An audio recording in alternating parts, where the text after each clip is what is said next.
was it Frederick Pohl wrote a science fiction book back in the, I don't know, 70s now, called Man Plus, which covered some of these issues, and made it quite starkly clear that with each of these, each of these modifications, there will be a price to be paid, as things will be lost as well.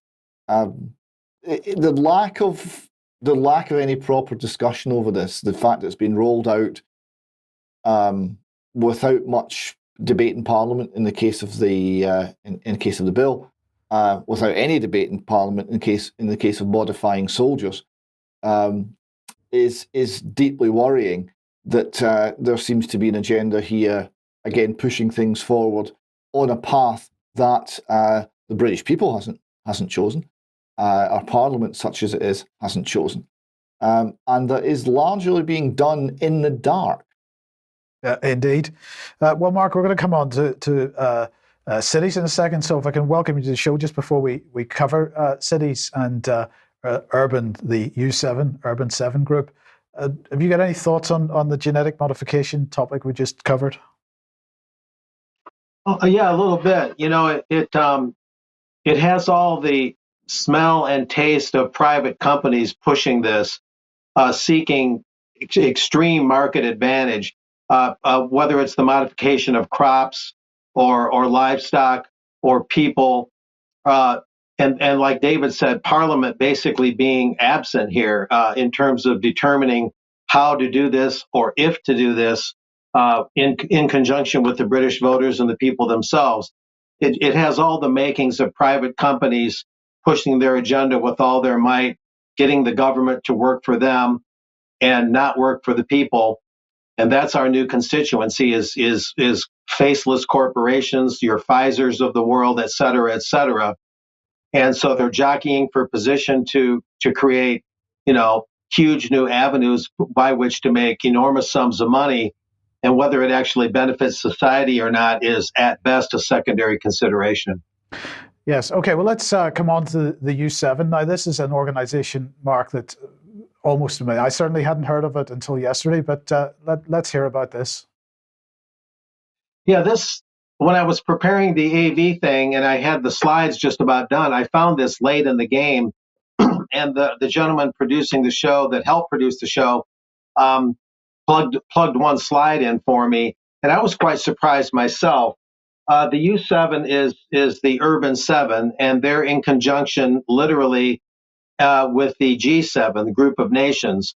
And they're basically one and the same now. They're breaking bread together, and they're massaging policy together across a broad spectrum of issues, thereby elevating cities from their normal municipal functions and formally and officially making cities part of the internationalist network. And here we're seeing a slide, the U7, the Urban 7. There's the U7 group, as I inscribed with my stylus there in red.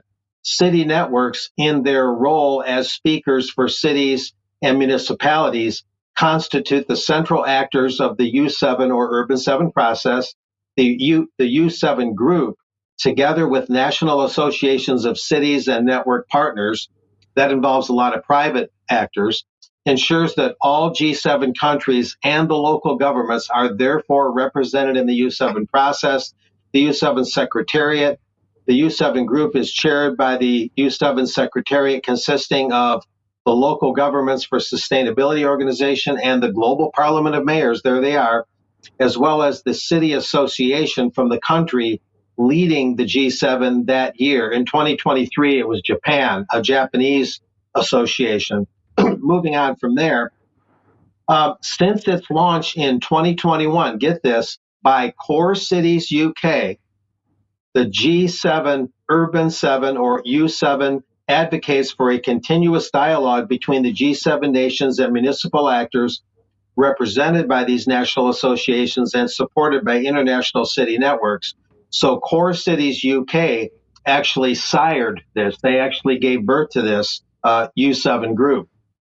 Moving on from there, we see another interesting statement. And this is all from the U7's official website. I'm not pulling this out of any hat here. We acknowledge the significant role of cities their associations and networks as actors in our transformation towards sustainable development. We commit to foster exchange among and with cities. And I emphasize the words there, in our transformation toward sustainable development. As I mentioned at AV, the Global Cities Movement with Smart Cities technology outfitted, all of it, all roads lead to the Sustainable Development Goals of the UN. So all the cities, the global cities with the Smart Cities technology, they all have to think alike. They all have to adopt the same ideology. They all have to have the achievement of the Sustainable Development Goals as their ultimate objectives. And therefore, U7 plugs into G7 and everything is formalized. Going on from there, we have the national associations of cities that are involved in the Urban Seven. We have Canada, the Federation of Canadian Municipalities, France, which is France Urbain or Urban France, Germany, the Association of German Cities, Italy, the National Association of Italian Municipalities, Japan, as noted, they're sort of the designated group right now, and that's through the Japan Designated City Mayors Association, the European Union, Eurocities, the creator of U7, Core Cities UK, and USA, the United States Conference of Mayors. A quick footnote on the United States Conference of Mayors, they used to simply lobby national and state officials for the legislation they want. Evidently, they're getting impatient, and now they're getting more directly involved. And here we have something about the Global Parliament of Mayors up.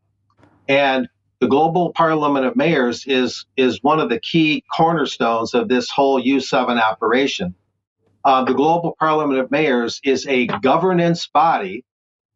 So these mayors come together without any authority that I'm aware of from their city charters or their national constitutions. They come together, and by virtue of that alone, they believe they have the lawful authority to govern. So they call themselves a governance body of, by, and for mayors from all continents with a vision of the world in which mayors, their cities, and networks and are equal partners in building global governance. Equal partners. So they're now equal partners with nation states to build global governance for an inclusive, of course, and sustainable world. Its mission is to facilitate debates between mayors, national governments, and international organizations, which is a bunch of private, unelected orgs, drive systematic change to take on global and national challenges and opportunities to achieve political change on a global scale. So you can see what's happening. Everything's getting hardwired now. And this is the other chief private organization like the Global Parliament of Mayors that's involved in this. And this is the Local Governments for Sustainability I mentioned a few minutes ago. Local Governments for Sustainability is a global network of more than 2,500 local and regional governments committed to sustainable urban development. ECLI, I'm going to roughly pronounce the acronym. Its members and team of experts work together in over 125 countries through peer exchange, partnerships, and capacity building to create systemic change for urban sustainability, more globalese buzzwords, and to respond to complex global challenges. Local Governments for Sustainability brings the latest global knowledge and solutions to the local context. So they're localizing globalism, or glocalism, as they sometimes euphemistically call it. And I believe this is the last posting to describe and to give an overview of this. Here we have the U7 groups, one of their main statements from their website. The U7 group invites the G7 countries and G7 engagement groups to recognize the U7 as the new G7 engagement group and thereby acknowledge the importance of these objectives. This includes the engagement in G7 ministerial meetings focusing on the topic of city diplomacy. Here's that theme again, that cities believe they have the prerogative and authority to actually conduct diplomacy, usually reserved to nation states, and multi-level cooperation and overall cooperation by effectively engaging in local and regional governments in G7 meetings. The ultimate aim of the U7 engagement group will be to represent the interests of cities, municipalities, and regional governments. Its core will consist of national associations of cities supported by international city networks, as we've learned. Thus, the U7 engagement group will form a bridge between local and national governments. That is really describing what this is about. The U7 engagement group will form a bridge between local and national governments, offering local actors, kind of a strange choice of words there, offering these local actors, an opportunity to join forces and better position themselves in international political processes, et cetera, et cetera, et cetera. As the first step towards establishing the official U7 engagement group, the Urban 7 Group Alliance hosted the U7 Mayors Summit with the theme Embracing the Urban World, Cities as Drivers for Peace, Democracy, and Sustainability. And come to think of it, I think I wrote a final statement on this. This is some of my writing in a preliminary article that I'll soon be submitting. It talks a little bit about who's been involved. I'll just pull out a couple names. Peter Kurz, the mayor of Mannheim, Germany, chairman of the Global Parliament of Mayors, and another very significant one. His name comes up again and again and again in Global Cities parlance, and that's Marvin Rees right over there in Bristol, UK, chairman of the UK Core Cities, which actually created the Urban 7. So Marvin Rees is up to his neck in this thing. And you've got Alberta, Canada involved, Des Moines, Iowa, of all places, and Fort Collins, Colorado, et cetera. So there's a declaration that was made. I'll read part of it. I have another monitor here. Part of this declaration from the Mayors Summit that happened recently this spring. Therefore, we mayors and leaders of the Urban 7 Group gathered through the networks of local governments of G7 nations and European multilevel governance under Germany's G7 presidency in 2022. They applaud the G7's unprecedented recognition of Urban 7 cities and sustainable urban development and multi-level governance. I might have misread that a little bit, but I don't know if you guys have any comments or observations. I had one more on that slide. I had one more thing to read on the prior one. Yes. Well, look, Mark. The key point here isn't it that we notionally live in so-called democratic societies. We elect representatives to represent us at a national level and represent us with other international bodies and organizations and countries through diplomacy. And what's effectively happening here is that people that are either unelected or they're pseudo-elected, but they're elected on the basis of providing services at a local level, collecting the bins and keeping the street lights on. These people are now deciding that they want to be involved in the international conversations. And why? Because for whatever ideological reasons, they are wanting to get involved in the climate change agenda, in the gender and sexuality discussions and so on at an international level, and do diplomacy at an international level, subverting in some ways. And David, I'd be interested to hear whether you think that the word subverting is inappropriate here. Subverting the national conversation and national discussion, because of course we're not having conversations, or people aren't having conversations with their local mayors about international policies. No, subverting's one way of putting it. Another way is the whole common purpose mantra of operate beyond your authority. I mean, this is an example par excellence of that. The fact that it was founded by a British group, I think, is very interesting. Also, the constituents of that, it's Belfast, Birmingham, Bristol, Cardiff, Glasgow, Leeds, Liverpool, Manchester, Newcastle, Nottingham, and Sheffield. Not Edinburgh, not London, which is interesting. Glasgow, remember, is having problems with rat infestations and collecting the bins, so much so that the Glaswegian bin men have got a giant inflatable rat called Cludgy, the rat, that they use for campaigning about the dangers that their members are experiencing collecting the bins in Glasgow. And this is obviously due to the fact that bin collection isn't working as well as it used to, because it used to be about keeping the city clean and tidy, and it's not anymore. Now it's about sustainable development goals and recycling. It's not about the thing that used to be about, so therefore it's not working. So they're not able to do that, but they're quite happy to declare themselves as, what was it now? The U7 group highlights the role of cities as custodians of peace and democracy. So we can't actually collect the bins, but we are custodians of peace and democracy. Oh, okay. Yes, indeed. Yes, acting beyond authority. So, Mark, you wanted to highlight this article from the UK column.